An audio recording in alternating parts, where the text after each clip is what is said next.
প্ৰায় সময়তে ইন্ট্ৰভাৰ্ট ব্যক্তিসকলক অহংকাৰী বুলি ভাবে, কাৰণ তেওঁলোক নিশ্চুপ স্বভাৱৰ আৰু নীৰৱতাক সাৱটি আনন্দ পোৱা অভ্যাস তেওঁলোকৰ। মানুহে ভাবে তেওঁলোক লাজুক বা অসামাজিক, কিন্তু বাস্তৱত অন্তৰ্মুখীসকল মাত্ৰ নিজৰ শক্তি পুনৰুজ্জীৱিত কৰিবলৈ একাকিত্ব কৰি লয় আৰু গভীৰ সম্পৰ্কক অধিক মূল্য দিবলৈ চেষ্টা কৰে।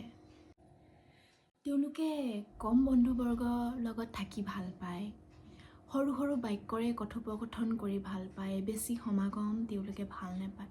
তেওঁলোক ভাল লিচনাৰ হয়, তেওঁলোকে সময় পৰ্যবেক্ষণ কৰে। আচলতে তেওঁলোকেও বিচাৰে আনন্দৰে কথোপকথন কৰিবলৈ, কিন্তু সেইটো সময়ত যেন তেওঁলোকৰ শব্দবোৰে মৌনতা অৱলম্বন কৰে।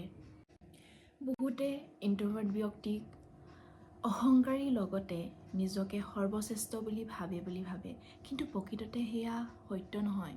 তেওঁলোকে গভীৰ আৰু অৰ্থপূৰ্ণ সম্পৰ্কত বিশ্বাস কৰে, সেয়েহে তেওঁলোকৰ লগত সহজে মিলি যোৱাটো ইমানো সহজ নহয়, যাৰ বাবে কিছুমানে তেওঁলোকক অসহনশীল বুলি ভাবে।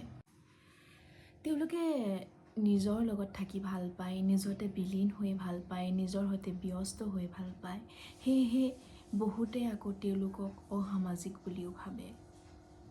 আৰু এটা কথা, আপোনালোকে ইন্ট্ৰভাৰ্টসকলক গুৰুত্ব সহকাৰে লক্ষ্য কৰি চাবচোন। তেওঁলোকে যিকোনো কথা বা অৱস্থাৰ বিষয়ে গুৰুত্বপূৰ্ণভাৱে ভাবি সেই মতামত আগবঢ়ায়। তেওঁলোকৰ বাক্য গঠনবোৰ সৰু সৰু, কিন্তু তাত গভীৰতা থাকে। তেওঁলোকে কিছুমান পৰিস্থিতিত নীৰৱতা অৱলম্বন কৰে, সেয়েহে তেওঁলোকক আকৌ উদাসীন বুলিও ভুল বুজা হয়।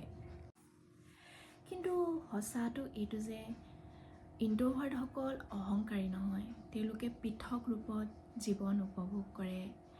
তেওঁলোকে নিজৰ ব্যক্তিগত স্থান পচন্দ কৰে, আনৰ লগত সেয়েহে মিলি যাবলৈ তেওঁলোকক অলপ সময়ৰ প্ৰয়োজন হয়।